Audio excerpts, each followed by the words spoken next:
Hola, ¿cómo están? Bienvenidos nuevamente a mi canal. Mi nombre es Memo y estoy con las increíbles Iria y Selene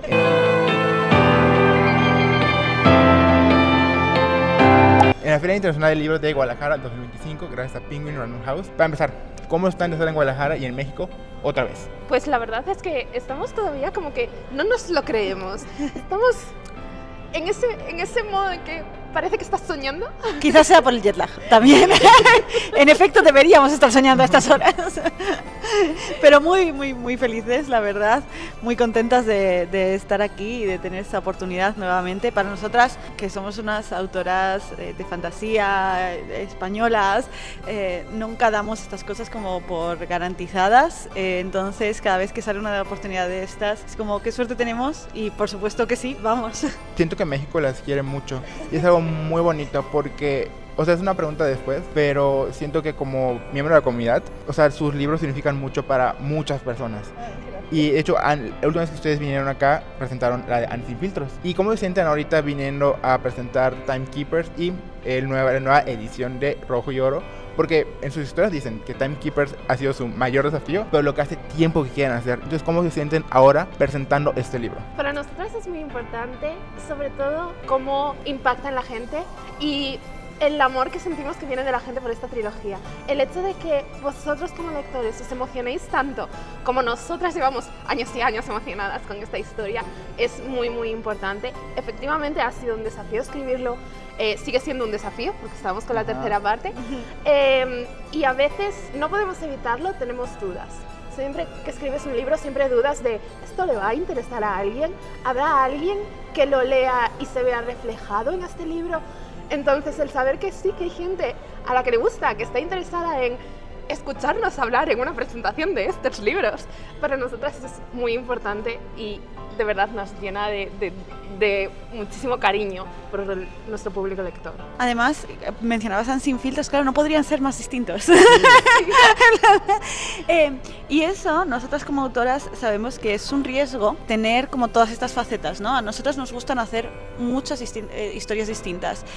La fantasía es lo que más nos gusta en todas sus vertientes, pero también hemos disfrutado mucho de escribir Anne Sin Filtros y Seremos el Huracán, que son historias contemporáneas, más dulces, más sencillas, y de repente entras con esto, ¿no? Con una trilogía de fantasía épica, con muchísimos personajes, un tono muchísimo más solemne también. Y claro, son cosas muy diferentes. Y saber que hay personas que dicen, da igual, lo escribís vosotras, entonces acepto todo el rango, eso es un privilegio para un autor. Porque al final, como autor, siempre van a intentar que tú te dirijas a un único camino y que hagas una única cosa. Y nosotros nunca hemos sido así. Y eso tiene un peligro. Y además, bueno, dedicándonos, como nos dedicamos específicamente a la narrativa queer, es el triple, ¿no? de peliagudo, porque bueno, sabemos que es un tipo de historias que, por lo general, tienen o más críticas o menos público, o eso creen, o eso se cree, ¿no? Entonces, ver que a la gente le da igual y que acepta eso, todo el rango, que nos quieren leer nuestras historias, que nos dejan esa libertad de escribid lo que queráis, yo lo voy a leer, eso es un privilegio. Yo quiero como que rebatir un poquito. Siento que a pesar de que Anne Sin Filtros, Seremos Huracanes, Pétalos de Papel, digamos entre comillas, son más sencillas, siento que hay una complejidad de los personajes dentro de las historias. O sea, me acuerdo que Anne Sin Filtros me gustó muchísimo cómo exploran también la relación entre los tres, un poliamor, sobre todo en un aspecto, como dicen, o sea, es un tema muy tabú, sobre todo en el aspecto más agregado, el aspecto LGBT, el aspecto trans. Entonces creo que es un reto, pero algo que hacen muy bien. Pero igual quiero preguntarles cómo se sienten al estar justamente a un libro de acabar la trilogía. Risas nerviosas. Estas ojeras pueden ser del jet lag o de la presión. Bueno, genera muchísimos nervios. Esta trilogía ha tenido una cosa dura desde el primer libro, que es la presión que nos hemos puesto a nosotras mismas. ¿Por qué? Porque, como tú mencionabas antes, es una historia que nos ha acompañado siempre desde que empezamos a ser amigas. Y eso genera unas expectativas propias, como de estar a la altura de esa historia que para ti es tan querida. Además es una historia, pues de nuevo, muy compleja, un mundo muy amplio, un sistema de magia trabajado y muchísimos personajes con muchísimas líneas argumentales importantes. Incluso, o sea, es verdad que partimos de un personaje que parece que va a ser más protagonista, pero pronto se ve que es como simplemente el detonante, ¿no? de todo lo que se va a generar. Entonces, tener una historia tan compleja y además que sea tan importante para ti son ingredientes muy grandes para un cóctel de resultado, mucha presión. Entonces, la estamos disfrutando, estamos con el tercer libro, sabemos exactamente todo lo que va a pasar, lo tenemos claro, hay cosas que teníamos claras además desde el primer libro, otras que según hemos visto el desarrollo del tercero nos han sorprendido a nosotras mismas, teníamos otros planes y luego han sido distintas, pero la verdad es que muy emocionadas, con muchas ganas de terminarlo, estamos en ello, saldrá el año que viene, pero... ¿Va a ser más grande? Esperamos que no, porque esperamos que no. Está quedando largo, yo tengo que decirlo. Y sí que es cierto que también, como decía antes, el hecho de que a la gente le esté gustando tanto y la gente se esté volcando tanto, porque nos llega un montón de fanarts, por ejemplo, hay muchísima gente pues shipeando muy fuerte a muchos personajes, entre ellos Caleb y Darien. Y como que algunas cosas que hemos decidido y que la historia de alguna manera nos ha llevado a ellas, nos dan un poco de miedo también, porque, bueno, no es fácil, se han tomado decisiones, sí, y sabemos que habrá cosas que gusten, habrá cosas que a lo mejor no, pero creemos que lo más importante en este momento es concluir la historia, que quede todo cerrado y sobre todo que se le haga justicia a todos los personajes y pues a la historia que hemos estado contando y que hemos estado desarrollando durante estos 3 libros. Y hasta ahí puedo leer, que Iria me está mirando mal. ¿Vamos a llorar? Sí. Es que hay cosas que nosotros sabíamos que iban a pasar, como decía antes, y hay una cosa específicamente que nos estuvo llorando a nosotras días. Están llorando, imagínate nosotros. Sí, exacto. Por eso digo, en plan, yo creo que como mínimo con una cosa vais a llorar mucho. Y todavía no hemos llegado al final. Okay. Ya. O sea, es hacia la 60% del libro, 70% del libro. Hay una cosa que a mí me parece probablemente lo más doloroso que hemos escrito jamás. No. En todos nuestros libros llevamos 23.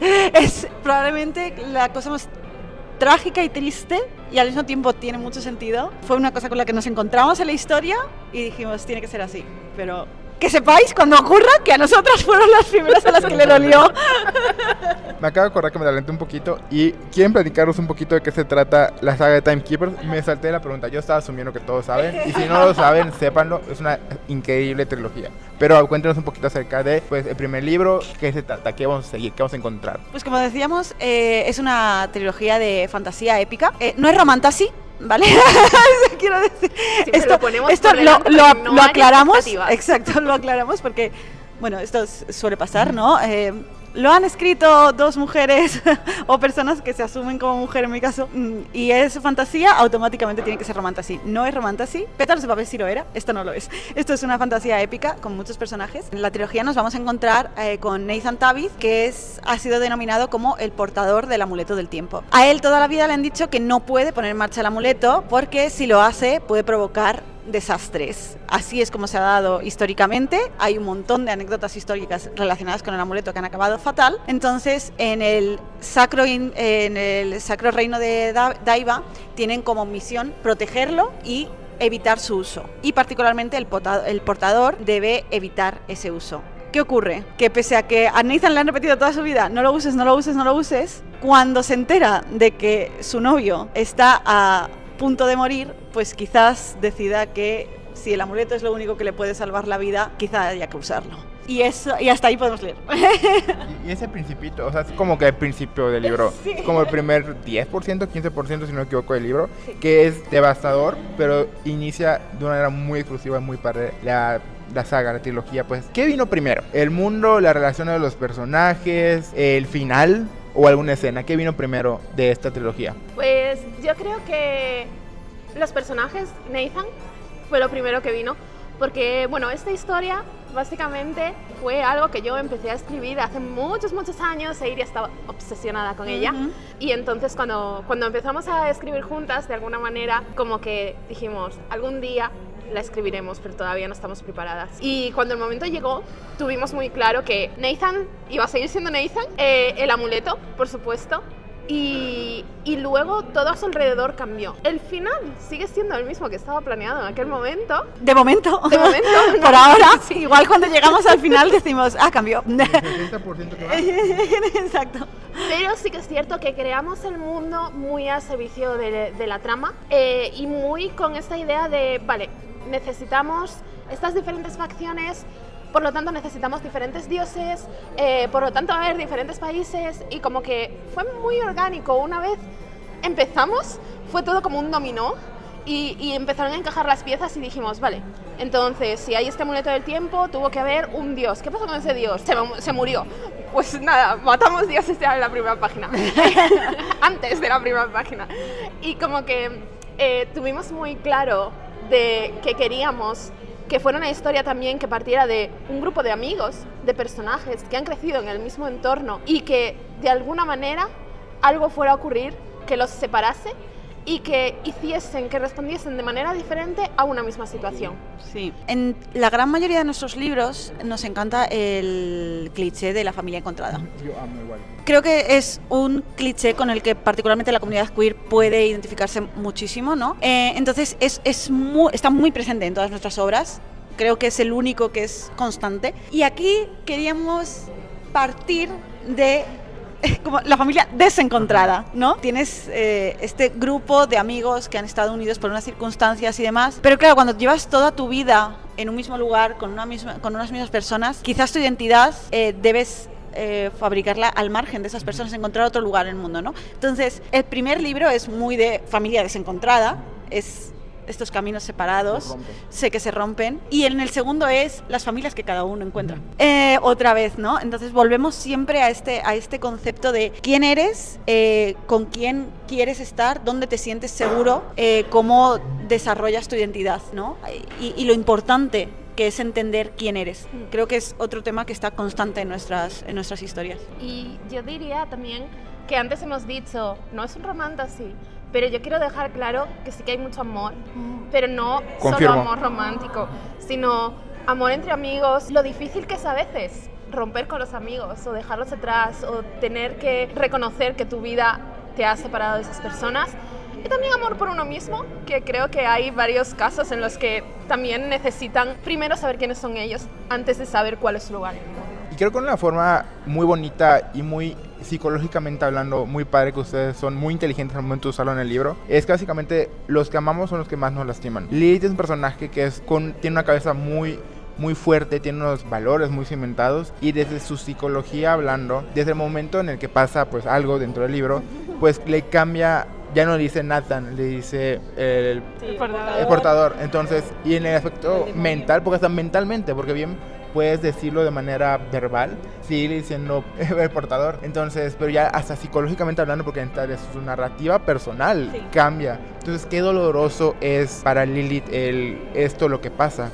¿Creen que ella alguna vez abra los ojos y vea que el amor no es condicionado al destino? Porque Lilith es un personaje muy fuerte y que me gusta muchísimo leer de su punto de vista, pero sí me duele cuando le dice el portador y ya no le dice Nathan. Entonces se me hace muy fuerte. Claro, para analizar el personaje de Lilith también tenemos que analizar muchísimo su contexto. Lilith es una mujer que lleva toda su vida a la sombra de su hermano mayor. Su hermano mayor es la pareja de Nathan al comienzo del libro, aunque nadie sabe que este romance se está sucediendo. Es un romance secreto, y ni Nathan ni su hermano se lo han contado a Lilith. Ahí viene el primer sentimiento de traición, de yo no sabía esto, ¿no?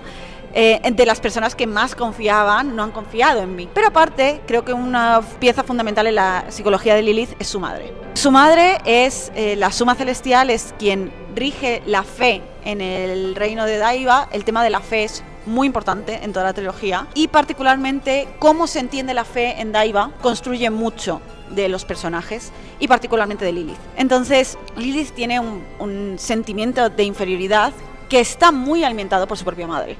Para mí es una relación abusiva con su madre, absolutamente. Ella es víctima de esta relación y ha construido mucho su psicología. Entonces cuando le dan una misión que es como esto es lo que tú tienes que hacer, ella siempre ha esperado una gran misión, un gran objetivo, porque nunca lo ha tenido porque siempre ha sido la segunda, siempre ha sido la persona a la que no se veía realmente. Ella se agarra a ello con uñas y dientes. Entonces, a nosotros nos gusta mucho todo el conflicto de la relación de amistad entre Lilith y Nathan, cómo han crecido juntos, cómo los dos son dos caras de la misma moneda. Se repite muchas veces en la trilogía. Las psicologías, o sea, la manera en la que ambos se presentan al mundo, se defienden del mundo, etcétera, son muy semejantes. Lo que pasa es que tendemos a empatizar más con la situación de Nathan, que de nuevo es muy complicado hablar sin spoilers, ¿no? Pero no puedo hablar con spoilers, pero podemos decir que ese arco todavía no está completado y que en el tercer libro para nosotras tiene muchísima importancia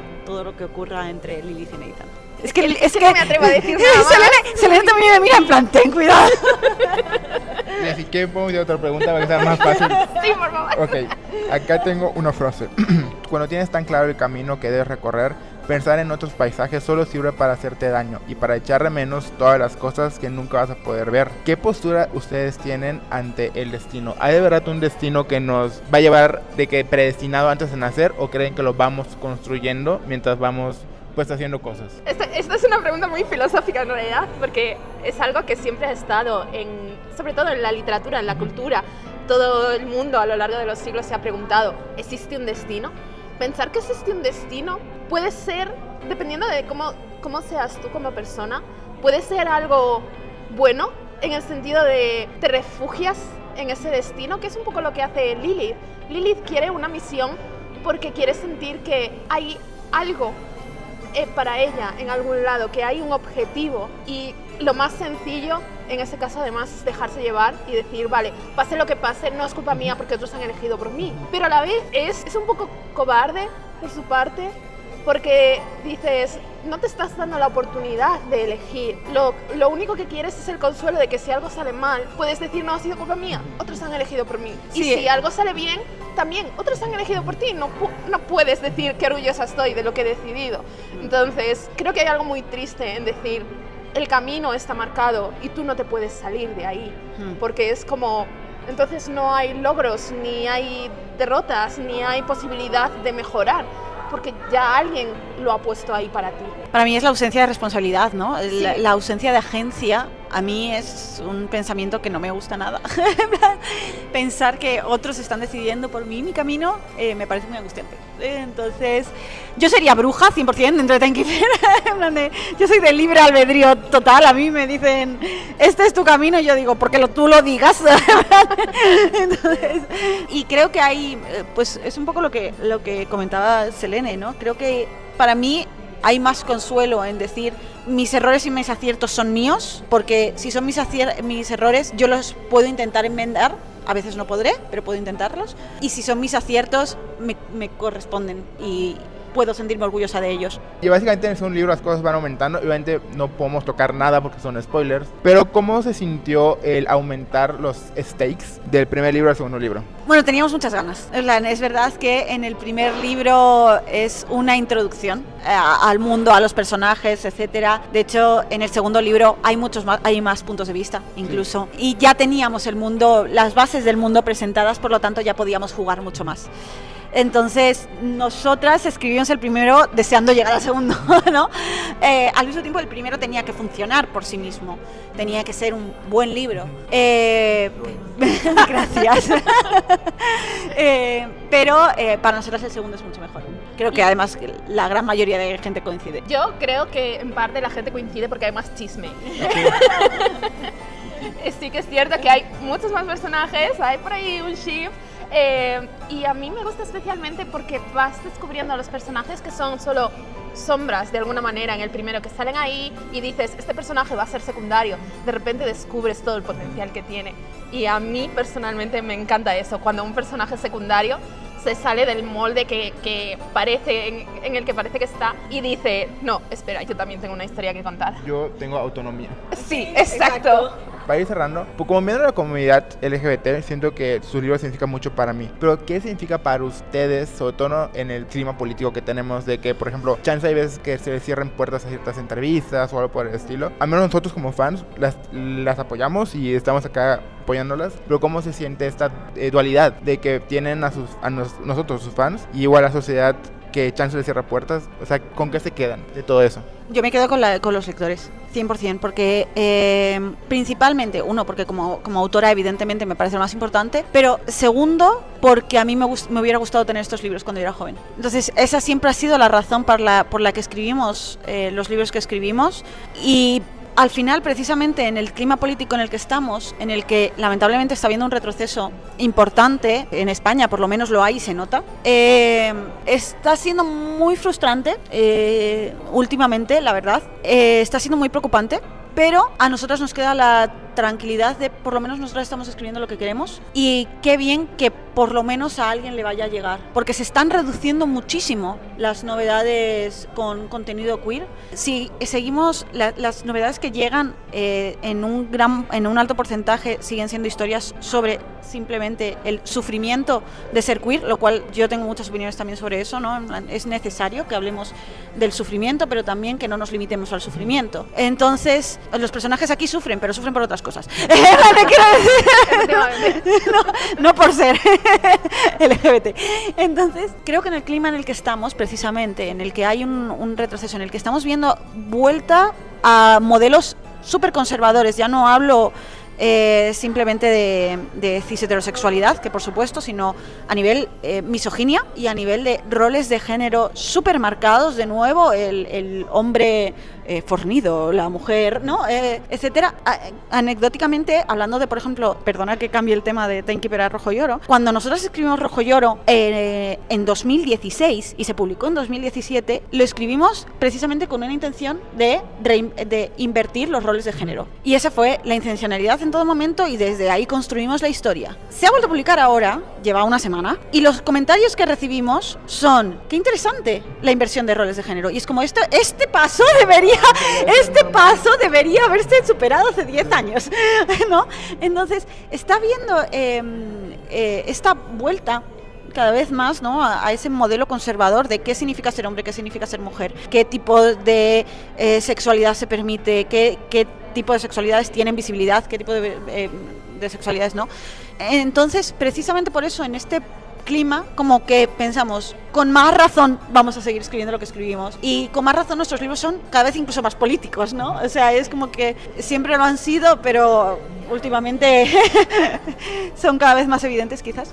Entonces, creo que nosotras siempre nos vamos a quedar con lo que a nosotras nos hace felices escribir y con lo que nosotras sentimos que tenemos que decir. Y sí, por supuesto que se cierran puertas, y por supuesto que incluso afecta a las ventas, lo cual evidentemente es una preocupación cuando vives de esto, ¿no? Pero sigue siendo más importante lo que queremos hacer, de lo que queremos hablar y quiénes somos, porque es que al final no dejamos de crear lo que creamos por quiénes somos. Creo que la realidad es que la existencia de una persona no debería ser una lucha, pero en este momento lo es, y precisamente por eso nosotras seguiremos luchando por libros que defiendan al colectivo, donde la gente se pueda ver representada, donde la gente pueda empatizar con los personajes, y donde la gente a lo mejor puede abrir los ojos, entender y abrir los brazos hacia personas que son diferentes y que no deberían ser diferentes, porque en realidad somos todos parte de lo mismo, pero lamentablemente pues vivimos en un momento muy difícil y tocará seguir resistiendo. Desde mi punto de vista como lector y persona que es fan de su trabajo, creo que es algo muy poderoso y algo que les agradezco muchísimo. O sea, creo que no hay nada más bonito. Yo me acuerdo la primera vez que me sentí visto en una... O sea, la validación que te da verte en una página, ya sea página de libro, en televisión, en una película, en una serie, te cambia la vida. Yo me acuerdo que yo leí Aristóteles y Dante y dije, oye, no soy raro, ajá. Sí, totalmente. Yo, como persona no binaria, la primera vez que vi una persona no binaria en un libro fue con Alex Fierro, de Magnus Chase. Amo a Alex Fierro. Y yo hasta ese momento no había visto ningún personaje así. Y fue como, qué bien, ¿no? Y yo pienso, yo salí del armario como persona bisexual cuando yo tenía 16. No, perdón, yo me acepté como cuando yo tenía 16, pero no salí del armario hasta que no tenía 18, 19. Y me resultado muchísimo más sencillo entenderme y explicarlo si hubiera tenido referentes en ese momento, pero no los tenía. Entonces, por eso digo que al final estamos escribiendo lo que habríamos agradecido tener cuando éramos más jóvenes, y siempre hay un personaje, pues eso, que te marca. En mi caso, pues yo vi a Alex Fierro y dije, ¡ah! Alex Fierro, y luego yo recuerdo escuchar hablar, no era un libro, pero a la creadora de Steven Universe, Rebecca Sugar, que también se identificaba como no binaria, luego con N.D. Stevenson, autores de Nimona, y Nimona, el personaje de Nimona, pero lo que pasa es que yo ahí ya había llegado, no, pero cuando salió, por ejemplo, la película de Nimona, más allá del cómic, que es perfecto, cuando vi la película de Nimona pensé, ¡ay! En plan, como qué bien me siento ahora viendo esto. Y es algo muy bonito, y de aparte de nosotros, sus fans, ustedes están haciendo eso por muchas personas. Entonces, muchas gracias. Mi última pregunta, pero se me atravesó otra, y rapidísimo. Ya que mencionaste a Alex Fierro y a Rick Riordan, la mayoría de sus libros son para jóvenes. ¿Han pensado alguna vez hacerlo para niños? ¿De qué middle grade? Creí que me vas a preguntar si habíamos pensado para adultos, y yo te iba a decir, no son adultos, porque no, particularmente Timekeeper es como, es juvenil realmente. Rojo y Oro lo mismo, es como, es juvenil realmente.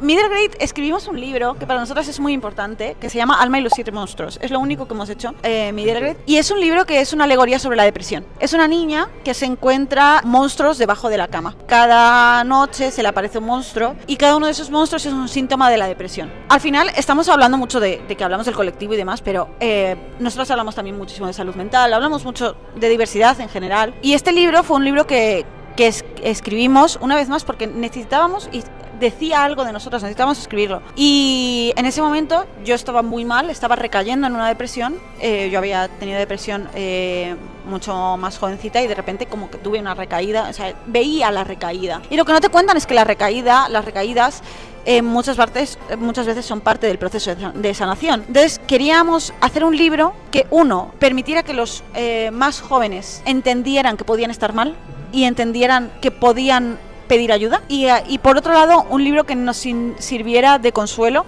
particularmente a mí, de decir, está bien, puedes estar mal, has estado mal antes y ahora estás mejor, puedes volver a estar mal y volverás a estar mejor. Entonces es un libro que le tenemos muchísimo cariño. No sé si aquí se consigue fácilmente porque es de los antiguos, pero bueno, es un libro muy cortito, os lo recomiendo, sobre todo pues si os habéis visto en la situación o tenéis gente alrededor que tenga temas de salud mental. Es un libro que en España, por ejemplo, lo utilizan mucho en terapia, y es muy bonito saber que un libro así se utiliza para ayudar a la gente de la manera más literal posible. Pero sí que es cierto que nos gustó mucho escribir Alma. Volveríamos al middle grade, probablemente tenemos algún proyecto en el cajón, pero sí que es cierto que es un tipo de libro que nos causa mucho respeto, porque el middle grade también implica tener muy en mente a tu público mientras estás escribiendo, implica un vocabulario, un tipo de estructura de oración que tienes que tener muy en cuenta. Entonces eso a lo mejor nos echa un poquito para atrás porque no nos sentimos preparadas para darle a los lectores más jóvenes lo que necesita. Yo creo que lo harían muy bien. Y ya para terminar la última pregunta, ¿cómo se siente volver y revisitar Rojo y Oro luego de casi 10 años? Fue muy intenso. Fue muy intenso, pero muy bonito. Es verdad que es un libro que la gente le tiene muchísimo cariño, allá en España sobre todo, porque llegó más allá, y lo tienen como uno de sus libros favoritos nuestros, y al mismo tiempo el más doloroso. Puede estar relacionado. Sí, hasta el tercero de Timekeeper, siento decir. El tercero de Timekeeper le quitará el puesto, pero sí, fue muy emocionante. Teníamos en mente la base del libro, y cuando lo revisamos era como, Dios santo, había cosas que no me acordaba en absoluto que pasaban así. Sí. Y retocamos un montón, aparte de a nivel estilístico, que evidentemente pues es un libro que se había publicado hace ya, se había escrito hace 9 años, se había publicado hace 8. Hemos escrito muchísimos libros entre medias, entonces a nivel estilístico hemos cambiado mucho. Y cuando lo revisamos al principio pensábamos, bueno, simplemente le haremos una revisión por encima, y no fue así, o sea, reescribimos pasajes enteros, cambiamos cosas muy importantes de la trama, el personaje de Asteria está súper tocado, el dinámico dinámica que se genera entre Asteria y Orión también, hay capítulos enteros inéditos, o sea, es una reescritura más que una reedición. No tanto, no quizás al nivel que lo fue Pétalos de Papel, en la que literalmente no mantuvimos nada de texto, nos inventamos la historia de nuevo, pero aquí sí que cambian muchísimas cosas y fue muy guay tener la oportunidad, ¿no? De decir, ahora voy a volver a este texto con el aprendizaje de los años y voy a hacer algo de lo que me sienta orgullosa en este punto. Y sí que es cierto que eso no cambia la trama, pero sí, por ejemplo, que notábamos que los personajes se quedaban a un nivel más superficial de lo que lo hacemos ahora. Ahora puedes entender perfectamente, pues, cuál es la motivación de los personajes, cómo se sienten. Antes como que se pasaba más por encima y a veces se perdía un poco, como que los notábamos inconsistentes. También es cierto que el ritmo, por ejemplo, de la novela, en algunas partes decíamos, uy, aquí de repente la novela se para, esto no podemos hacer que sea así. Entonces, pues es eso, como dice Iria, es tomar el aprendizaje de todos estos años y decir, voy a intentar hacerlo un poco mejor para que quien llegue ahora de nuevo al texto pueda sentir que está a la altura de las novelas que estamos escribiendo. Estoy muy emocionado de leerlo y muchísimas gracias a ustedes por estar aquí conmigo y Pyungen por este espacio. No se olviden que ya pueden conseguir los 3 libros en todas las librerías, ya sea virtual, electrónico o en internet. Entonces, muchas gracias Iris y Selene por ese espacio y nos vemos en el siguiente video. Muchas gracias. Gracias.